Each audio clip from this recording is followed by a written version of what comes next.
Hey, you remember back a while ago when we were talking about using things off the car that all you asked is if I asked permission first? No, just no. Can I just finish? No. I can't finish. No, then I'll get it back. No, you'll get it back. I never do. I've already bought one on eBay. It's on its way. No, I don't know. No. It's going to be as good. It's going to be something wrong. When do you think you'll be in next? I don't know why. No, I just wondered. What have you been doing? Well, you think it's going to be there before I get back. That's what you're thinking now, aren't you? So you probably won't be until Saturday or something. Okay. No, I might come in today. I don't want to take it. No, I know. That's a dead point. I was just wondering when we were going to get together. Maybe have breakfast or something. Hang on a second. What? Yeah. Yep. Gotta go. I got an estimate, buddy. Let me call you back. Bye. Oh, it's going to piss off. I'm really been blessed to have this car here. Last time, Mark and cousin Dougie built out a 340 engine for the super rare 1 of 8 Inviolate 1971 Plymouth Cuda convertible.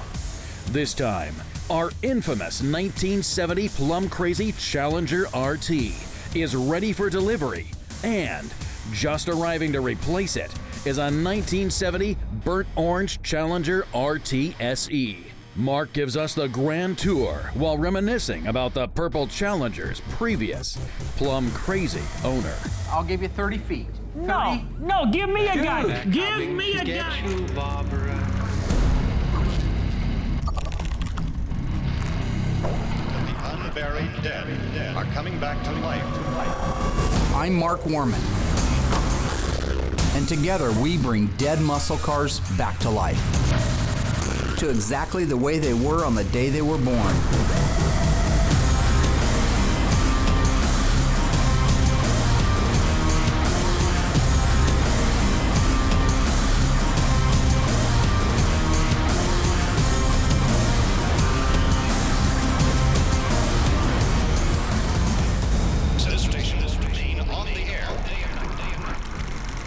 So I want to take you out and show you a car that just came in.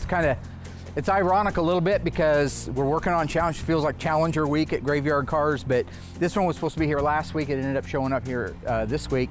Had a client call a couple of months ago. I had a 70 Challenger RT Burnt Orange, wanted to have it restored. We talked about should we restore it, shouldn't we? Because it's a clean original car, but we came to the ultimate conclusion that it wasn't clean and original enough to just leave it alone. And he owns dealerships. He wants to put this on the showroom floor next to like a brand new Hellcat or a brand new Demon. So it needs to really look right. So we put a deal together, got the car moved out here.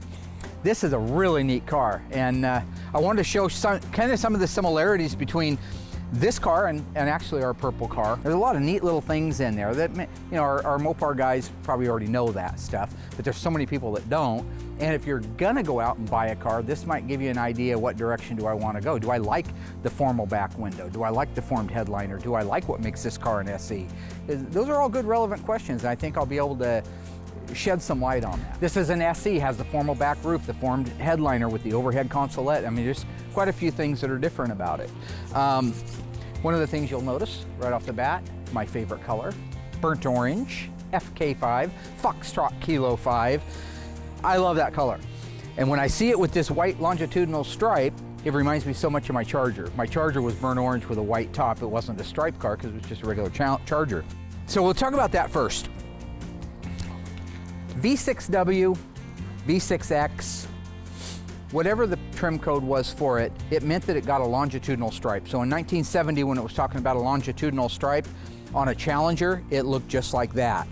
It's kind of a deceiving little stripe, and if you look at our other car and when I was putting it on, this actually almost goes downhill towards the back. It starts higher and it goes down just a little bit, and so when you put that together with the rake of the car, it almost looks like it's going downhill at the back, but it's mostly an illusion. If you had a Challenger that was an RT and didn't get the longitudinal stripe, let's say it was stripe delete, you would have got, very similar to where you see this RT, you would have actually got a badge that said RT, a physical bolt-on badge right there. My value system might be a little bit different than some people's. In this case, mostly original paint, but it's not perfect.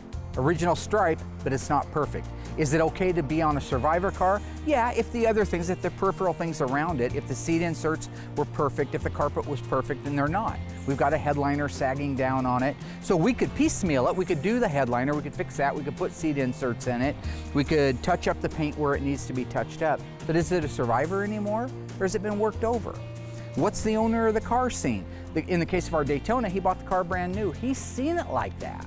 He knows what it looks like. He's not impressed anymore. He wants it to look the way it did when it rolled off the showroom floor. So all those kind of culminate in what decisions we make between leave it alone or restore. Our car inside, our purple car, it does not have a right-hand outside mirror. That's a cool option. In this particular case, since they're painted, it's G36 is the code, it gives you a left-hand remote and a right-hand non-remote painted the exact same color of the car. Could have also got it in chrome, boom, boom. Which on this particular car, I actually think chrome might have looked a little bit prettier. The other things that are similar to the car inside, the F60 15 tires. Now what's cool about this is, while this is an F60 bias ply tire, it's a road hugger. Those were never a factory option. They were available aftermarket. You could have gone down the next day and said, I'm not a Goodyear fan, I don't want the polyglass, I want the road huggers. And this is what you would have got. That's what makes that so cool. Because most of the cars, in fact, if you walk this lot, over 100 cars here, you're gonna have a hard time finding a bias ply tire in an F60 15. Most people put Krager wheels on, aftermarket wheels, and then they put the BF Goodriches or the Dunlop GT qualifiers or Formula Ones. Very rarely did you see someone go out and actually spend good money for a bias ply. Kind of a cool little option. And so outwardly, that's where your similarities begin to grow very thin between our purple Challenger inside and this one.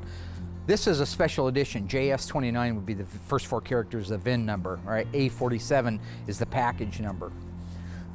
Now this car has your front stone guard moldings, back edge of hood molding, back edge of fender moldings, door belt moldings. Now Daren's car didn't have the door belt moldings, and you could get just the door belt moldings and not get the back edge of fender and the back edge of hood.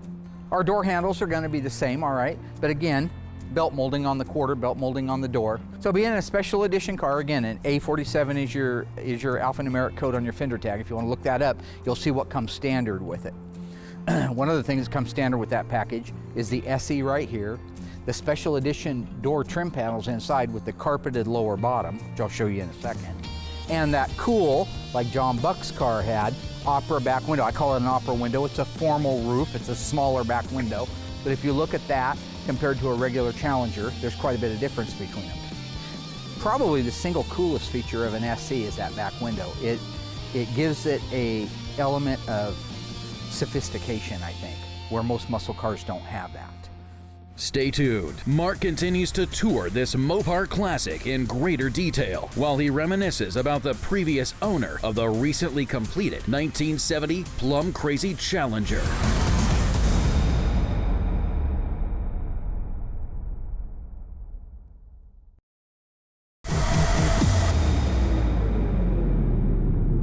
This molding right here on the vinyl top is different for an SE than it is for a regular Challenger. It's a little bit wider, okay? The width on that compared to a regular one, this is again much wider than the non-SE. That's because there's another retaining strip down underneath there that this has to have the provision to be able to go over the top of. So it's really, again, unique pieces that at a glance you don't think are different.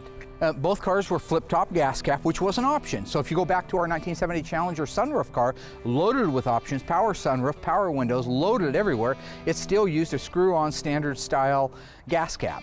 So this again, if the spring wasn't broke, it would have popped out on its own. And this one has the optional locking gas cap, which is a very rare option, but is called out on the broadcast sheet. You know, it's a lot of fun for me to point out the differences in these cars, but immediately I think of the older episodes of Graveyard Cars where I'd love to wind Daren up. Oh boy, thanks Mark. We didn't get to work on it all day Saturday as promised, and nothing's been done. Thank you very much, Mark. Well, guess what? I'll just work on it myself. What we're trying to do is hook up the starter wires, which were hooked up before, but mysteriously, you know, they grew legs and walked out of the shop. Geez, thanks a lot, Mark. See what he costs me all the time? So he costs 2 or 3 hours worth of work, plus all the problems, the grief, the anger. You know, I'm gonna need counseling for this. Like a dog in the back on their own turf is real tough, but out here, he's not gonna be so tough, I can guarantee it. He can carry on a conversation all by himself. I mean, Royal says I do that, but I'm not. I'm actually torturing somebody when I'm doing it. But you walk in the back room and he'll be in the bathroom and you, God, is somebody in there with him? He's carrying on both sides of a conversation. Like people have said, I should be running the show. It should be my show. And he should do what I say. He's riding around in his car with the heater on, watching TV in his car. He watches TV in his car. Daren wanted to run his car. He wanted to start the engine. There was no reason to. He'd already started it multiple times. I've got video of it, starting way back down on 34th and Main Street. He wanted to start it and hear it run. He was motivated to start it and hear it run. What he wasn't motivated to do was to work on the car. It's got oil, it's got water. We hooked up some gas to it via a gas can in the back. So we don't have no gas tank. Don't ask me what happened to my gas tank, okay? Got the hose in there. Yeah, it's nice and wet. It's not in gear, as you can see, as it rolls.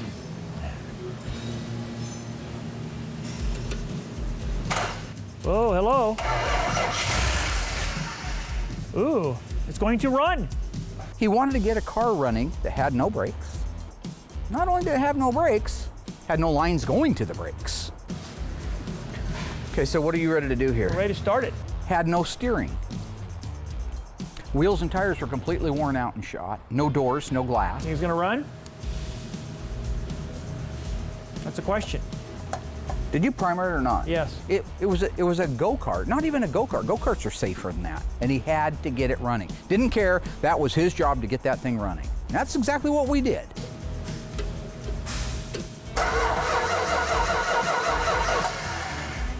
Don't sound too good.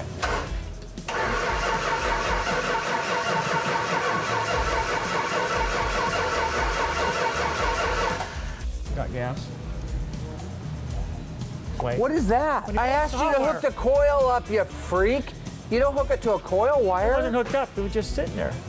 What's wrong? You're a miracle. It goes on the positive we side leak a of the little bit of coil. gas right there? Yeah, it does look like it's leaking. Well, don't hook it up and spark it. You're gonna kill I don't think somebody. it's gonna be a big deal. A little bit of gas there, do you? See, now we got fire. Sounds good, huh? Need I a don't little think more that gas? choke should be slammed shut. Suck that down in there, will it? No. Well, that's gonna be good on film.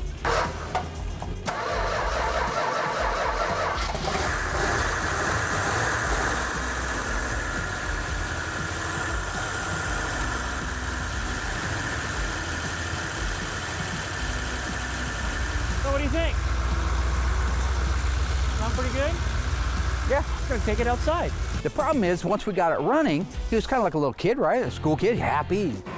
D-Day, we're gonna drive the car. It's D's day today. My day. And then something, and you see it come into him, right? Things are going too smooth. I'm too happy. This ain't right. And he checks himself. Just hop in, put it in neutral. I'll start it up. No. I mean, you guys are not just gonna stand back if something happens, right? Wow. Boy, these are uncomfortable So make sure you're in neutral.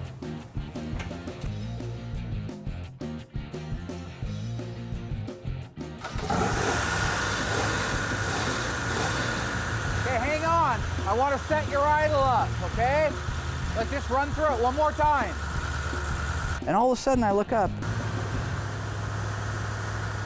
and he disconnects the power to the engine. After it took me half an hour to prime it, get it running, and all I want to do is set the timing on it, he disconnects it. Why'd you do that? And the best part of all that, when you ask him why, he hasn't got a clue why. He doesn't even remember doing it. Now I don't want to start it. I'd like to smash your face in. It's difficult enough to do your foolishness without you disconnecting it and killing the motor. The battery's weak. This is already a circus act. Is there anything else we want to add to this? Would you like to juggle the gas tank on the roof? Beep, beep, beep.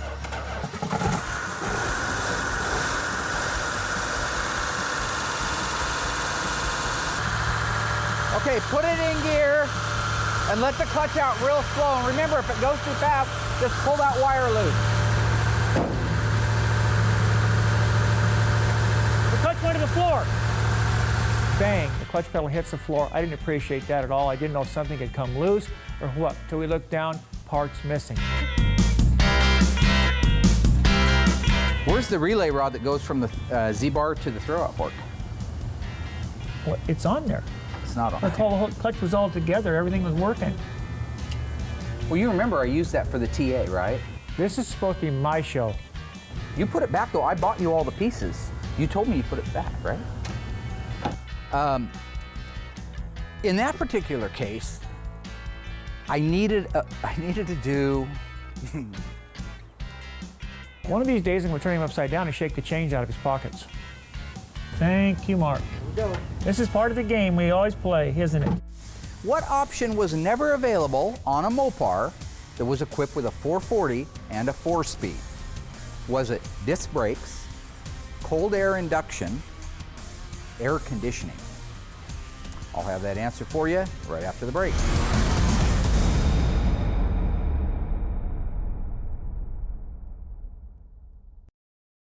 So what's your answer? You should know, I taught it to you before. What option could you not get, no matter how rich you were, no matter how influential you were, you could not get this option on a car that started life with a 440 and a 4-speed? The answer is air conditioning. That's right.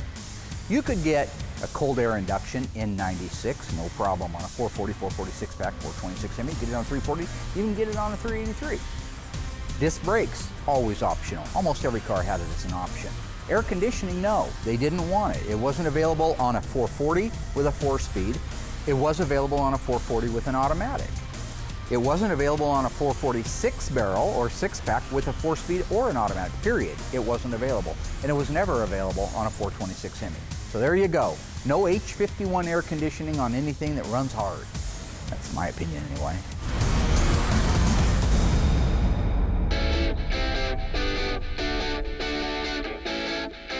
The badging, now this is interesting. This particular car, again, is very much like our purple car. It's the V6W, it's a white longitudinal stripe.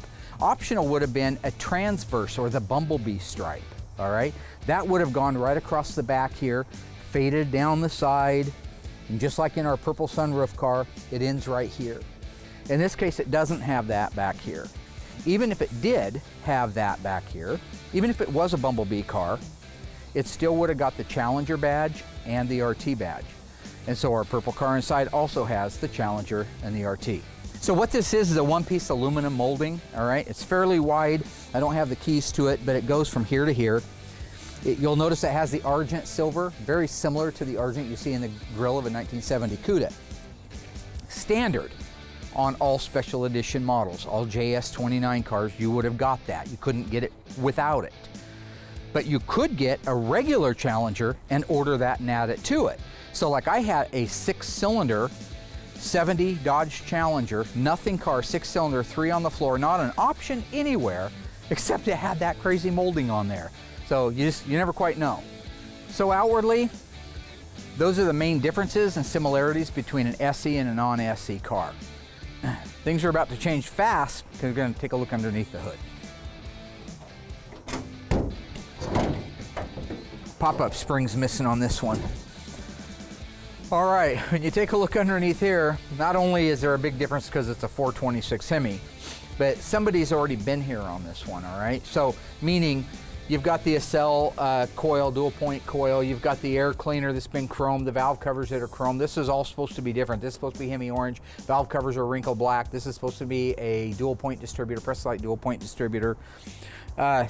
Now, oddly enough, the same radiator. You got your 2998 956, that's the same one on all 70 non-air conditioning 26-inch. So our purple car inside has that.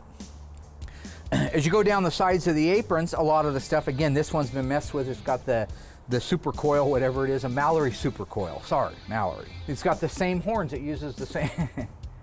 That's funny. Yeah, there was this thing about, Daren had a thing about horns. I never will understand that. Hey, Mark, Hang on, I'm not taking it for that. I'm not taking it for that. No, you're not taking it for I'm not, I'm taking it to match it. You did. I don't have a match to it. I need to take it out there. To match it. Come with me while I go match it. right now. Why do you think I got it? I need a match for it. Well, go. Okay, let's find it in here, okay? Oh, well, here's one right here. No, see, that's why I needed it in my hand, because I didn't want to walk back and forth 1,000 times. See, it has these serrated edges right here, so it'll bite it. Is that it? Yep. Nice, nice. You're an idiot. Oh, look at me, everybody. Look at me. I'm going to throw a fit because I don't want the horn bolt taken off of my car, because I might need them when I drive down the road with no f***ing brakes. Sometimes it's really easy just to grab anything and make it fit, but in the reality, there's just certain bolts, certain nuts, certain finishes that have to go under the hood of the car to be OE correct. That's what we specialize in here. I was going to take one off of Daren's car, but he caught me right in the middle of it, so I kind of had to put it back. But I told him I was using it for a sample, which I wasn't. I was going to borrow it forever. Anyway, this is the windshield washer reservoir, and it uses the exact same windshield washer reservoir any other car. It doesn't care if it's got a 426 Hemi in it. The voltage regulator on the firewall, the wiper motor, other than the date code on it, won't care whether it's on a Hemi car or whether it's on a 440 car. All Challenger RTs, by the way, use a rally instrument cluster, so they would all have the variable speed wiper motors. Little side note. Looking down the side of this apron right here, again, all the bolt-on stuff, the wire retainers, the wiring harnesses, you've got your clutch fan, which is part of your heavy-duty cooling package, the fan shroud itself, again, the same things you're going to find on our JS23 U-code car. That's our purple car inside. Stay tuned. Mark continues to tour this Mopar classic in greater detail while he reminisces about the previous owner of the recently completed 1970 Plum Crazy Challenger. And later, they take this beautifully restored muscle car to Chinook Winds for some fun at the beach.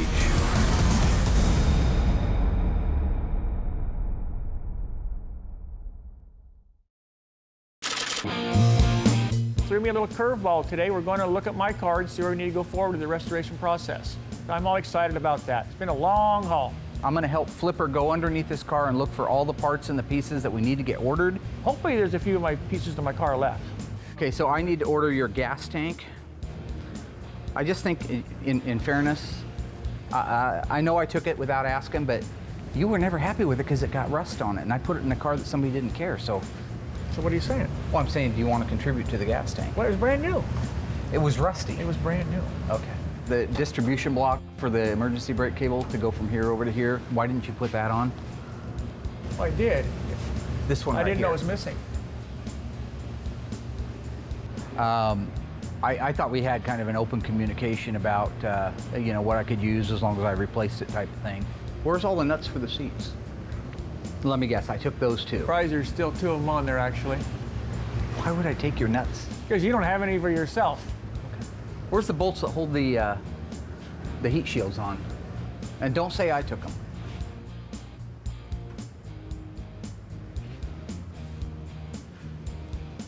I don't know. Okay, that's the right answer. Oh. What's the deal with the gold rods on my transmission? What do you mean? Well, they're not right. They're supposed to be black, and those aren't the original rods. I thought you Thought me what? I thought you knew that. No.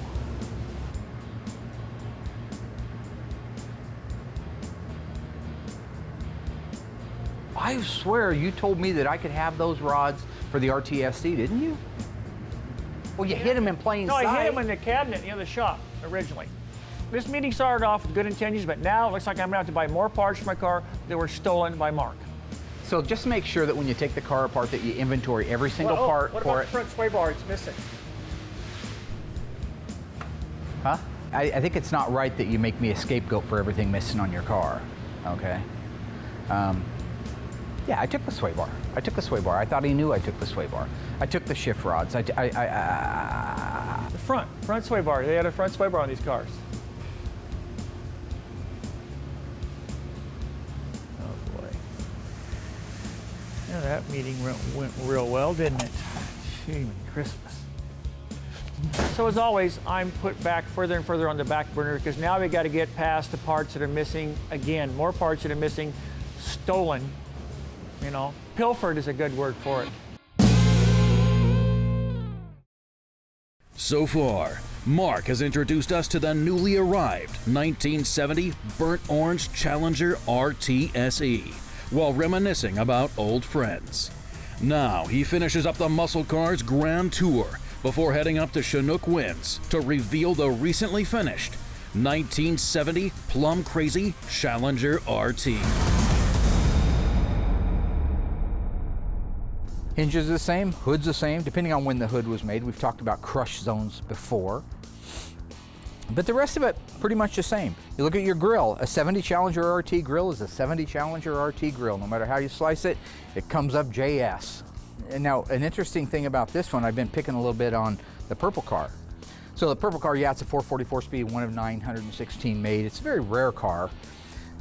This particular car being an RT SC with a 426 Hemi, you would expect it has the whole enchilada thrown at it in the way of options. Let me show you one option it doesn't have, which is this was standard, but most people that would plunk the option and put a 426 Hemi would want to stop. This guy didn't care too much about it. Manual drum brakes.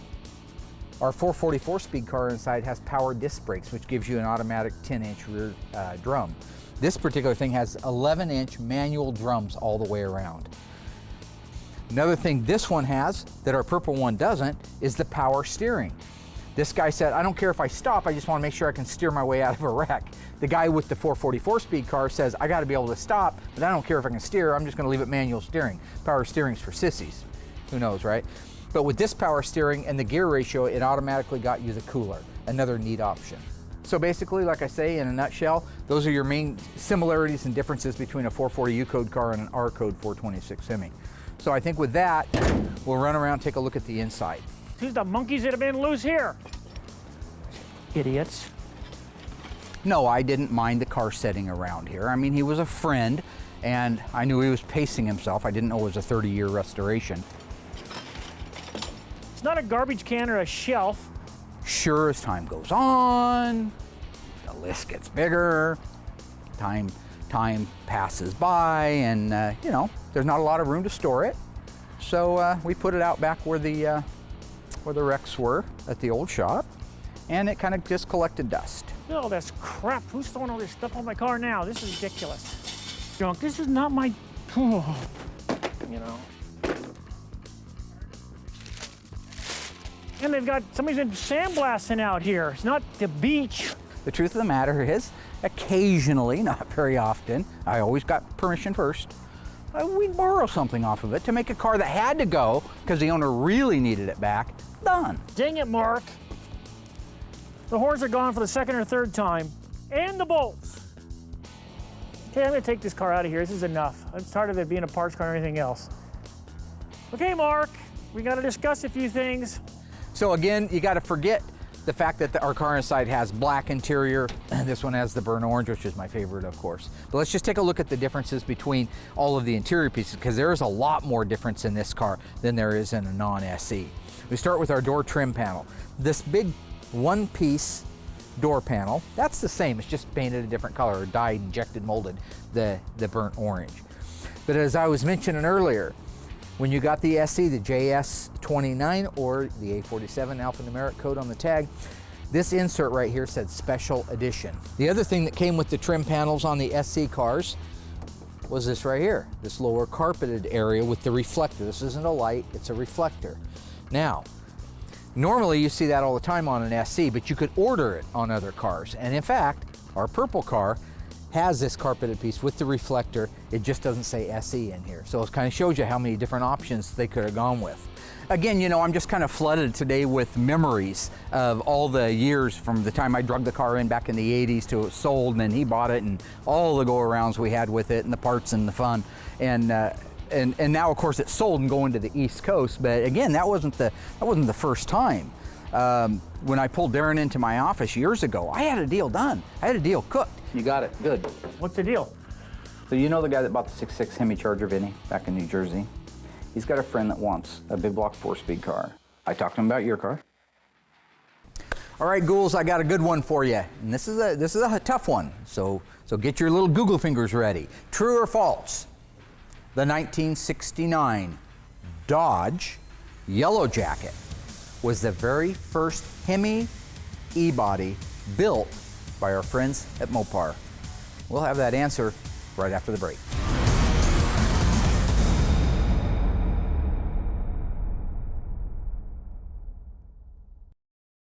All right, ghouls, this is the tricky one. True or false? Was the 1969 Dodge Yellow Jacket the very first Hemi-powered E-body ever made? It was. It's true. That car was built for the show car circuit. It was painted orange and black originally, and they loaded it with options. That car had every option imaginable. Anything you could get was on that car. Now later it was repainted, and it was named the Diamante, which also traveled the circuit. That car, today, historically, is the most valuable Mopar muscle car on the planet.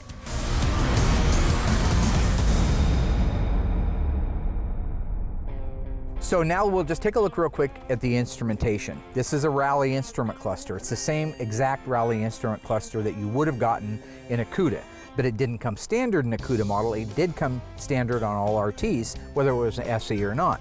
In 70 and 71, even into 72, they had the 8,000 RPM tachometer, the full instrumentation gauges. You had your fuel, your oil, your temp, your alternator. Over on the right, you had your clock. Over here, you have the cool 150 mile an hour speedometer. This left switch panel right here, this is exactly like the one that we have inside, because there's not a rear defogger in either car. Neither car are optioned with that. If it was, there'd be another cutout right here, same exact looking setup, except it would say rear defogger, and it would be a switch that would come on and turn on a fogger that went in the back window and actually defog the back glass.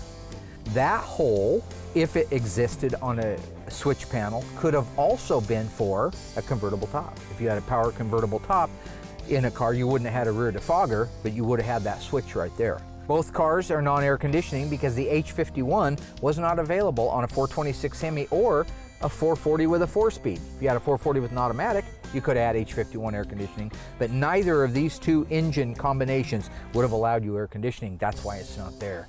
One of the neatest options, the car inside has a standard steering wheel. This is what they called the rim blow steering wheel. You see this brushed, finished aluminum spoke? You got the color keyed center with the word Dodge. You go to hit that, that's not a horn. And right now the battery's not connected on it, so I can't show you. But if you go here, you see this little ring, this little black ring right here. When you'd press that, and this one's hard as a rock, so we'll have to restore it. But if you press that and squeezed it, it would make your horn go off. Ironically, our 1970 Maverick, when I was a kid, had a rim blow style wheel. It was different shape, but it would have still been the same principle, where it had this contact ring around the inside of the wheel. That's a really neat option. This car's an automatic. Obviously, our car inside is a 4-speed. Both console shifts, but this one's an automatic, which uses your slapstick.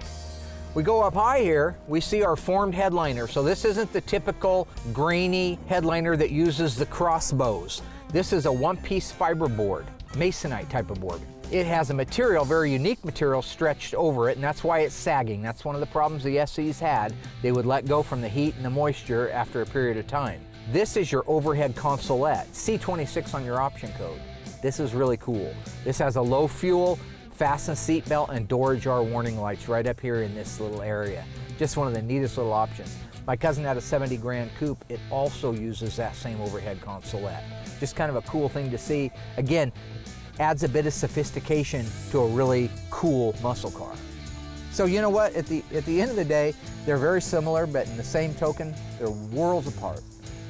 This is a cool car. The car we're doing in there is a cool car. And it's always fun for me to come out and go through these like this because keeps your brain quick, keeps you clever, keeps you remembering what you're supposed to be remembering, and at the same time, it's kind of a fun trip down memory lane. Again, you know, I'm just kind of flooded today with memories of all the years from the time I drug the car in back in the 80s to it sold, and then he bought it, and all the go-arounds we had with it, and the parts and the fun. And now, of course, it's sold and going to the East Coast. But again, that wasn't the first time. When I pulled Daren into my office years ago, I had a deal done. I had a deal cooked. You got it, good. What's the deal? So you know the guy that bought the 6.6 Hemi Challenger Vinny back in New Jersey? He's got a friend that wants a big block 4-speed car. I talked to him about your car. I didn't figure you'd care if I did, and he wants to buy it as long as I can restore it for the number that I gave him, which is a very affordable price, but I'm not going to share that with you because it's none of your business. Will you sell your car right now? He will give you $35,000. He will wire it to you tomorrow. I thought you said he wanted to buy it. He will give you 35,000 USD. Well, I'll have to think about it. No, you're not. I already told him you'd take it. You're not thinking about anything. Mark, you're just trying to welch on all of our other agreements. So if your car's worth $20,000, I'm giving you an extra $15,000, which is way more than I would owe you for those parts on the car. So I factored all that in. I really do want to think about it. Okay, you know what? Think about it. I understand it's a big thing. You're never going to work on the car, but I understand you don't know that. Denial ain't just a river in Egypt. Believe me, you're floating that thing. Decides he'd call me up and say, hey, Mark. Wellby's. Hey, this is Daren. Yes, sir. I think I'm going to go ahead and go with that deal. It's a good number on the car. You're going to take it, the 35? Yeah. Good for you, right? I mean, in my mind, it was the best thing he could have ever done. It was a good decision, and I made the mistake of complimenting him. Well, that, my friend, is probably the smartest thing you've done in a long time. I think that's a good number. You can do something with that money. The wheels in his head came to a smoking halt. Good call, buddy. I think that was the smartest thing you've done in a long time. I'll let him know. No, I think I changed mine. I don't want to do it. Click. Done, the deal's off. Don't.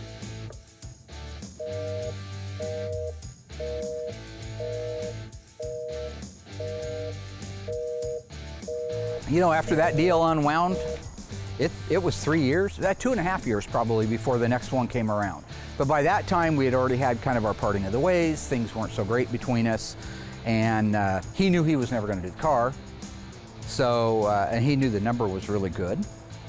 And so he just decided he would take it, and that's what he did.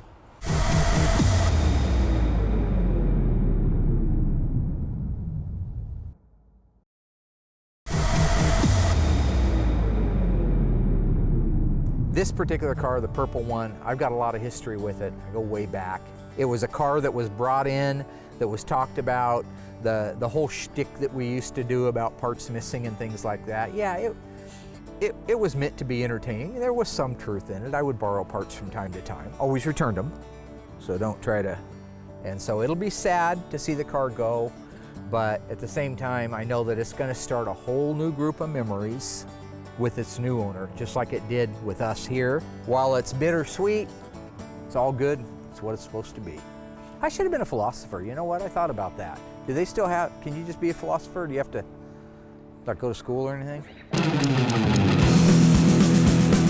So today we're at the Surf City Car Show in Lincoln City, Oregon. Got Willie here and Alyssa. We're signing autographs, taking pictures. Right now there's a couple 100,000 people waiting all the way back over almost to... There's 5. Well, don't show the, obviously. They're not here right now. They're, what's up? Yeah, you don't. Okay, right now it's a break. No, it's not. All right, everybody's on break right now. They're giving away free money. You know, we don't do a lot of shows every year. We get to go to Las Vegas to SEMA show. We go up to our friends at Little Creek Casino. This particular one was kind of a last minute ad, but we had a lot of fun. It's a great show. Okay. All right. It's a great show. I'm going to judge Best in Show later today. It's what I do. They wanted the best car guy to judge the best car. So. And he didn't show up, so then they got hold of Mark to do it. You know, one of the things I thought was kind of cute, kind of endearing, is my daughter, Alyssa. It's the day of the show, and people are just swarming all over. Can I get your picture with me? Right? Okay, while these guys are signing, I'm the only one that matters, so come on in here. Yeah, that's what I'm talking about. She's only been on a year, so they don't have quite the same following that she would have. I've been on since the beginning. So they're doing all these photo op, really cool people. And all of a sudden, I notice that she's kind of bored, gets up and starts walking around the show, asking people if she can get her picture with them.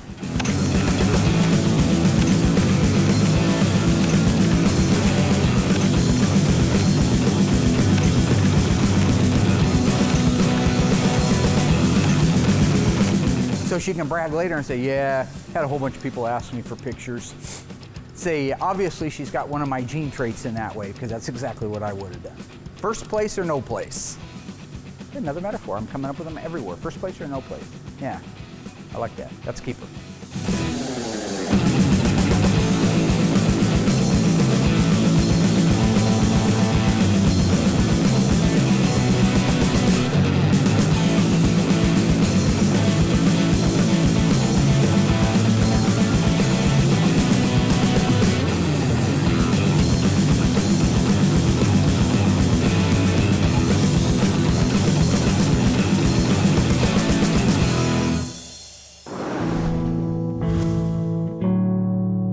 You know, when a car leaves that you've spent so much time on, it's always a little bittersweet because, I mean, I do love the cars. I don't do this for any reason except for the passion of the cars, and along the way, of course, you touch a lot of lives. It is sad to see it go, but it's going to a great home. What a gorgeous truck. Thank you. Is this brand new? The truck's about 14 months old, the trailer's about 4 months old. Wow. This is here to pick up our 1970 Dodge Challenger RT. This is a 440 4-speed. They built 916 of these cars total. Probably the only one that's purple with a white stripe and a black top and leather interior. This is the one I drug in from Philomath, Oregon about 20 years ago, maybe 25. The good news is that it's going to a great home, really nice guy that bought it, and the car's just beautiful right now. So in about a week, it'll be home in Long Island under new ownership, but we're gonna miss her around here. This kind of re-kick-started me back into the Mopars after I got out when I was in my mid-20s. I got this was probably the second Mopar I bought when I opened Welby's over on Olympic Street back in '85. I think I bought the car around '88. You know, when you look back over a car's period of time, usually at Graveyard Cars, it belongs to a client, it comes in, you do your work on it, you knock it out, you go for a couple of road tests on it. But this one I have the memory of going out when I first got it running back in, like I say, I think it was around '88. Got it running and went out and tore up and down the parking lot there. And so my fondest memory of the car probably was the day I got that thing out and romped on it, because it was just on fire. All numbers matching, 4-speed 354 Dana, manual steering, power disc brakes, leather interior, just a beautiful car. Probably one of the sadder days because I kind of hate to see the car go.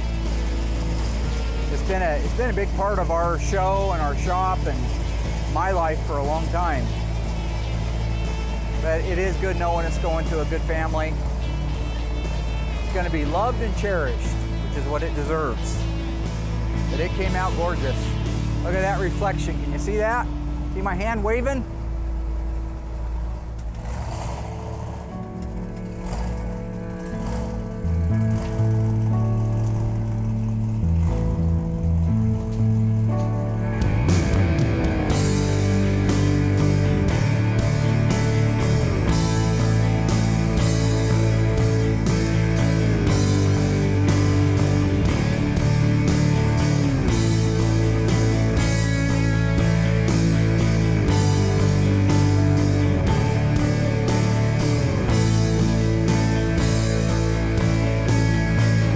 But then on the other side, you got to wave goodbye, right? It's loaded up on the truck.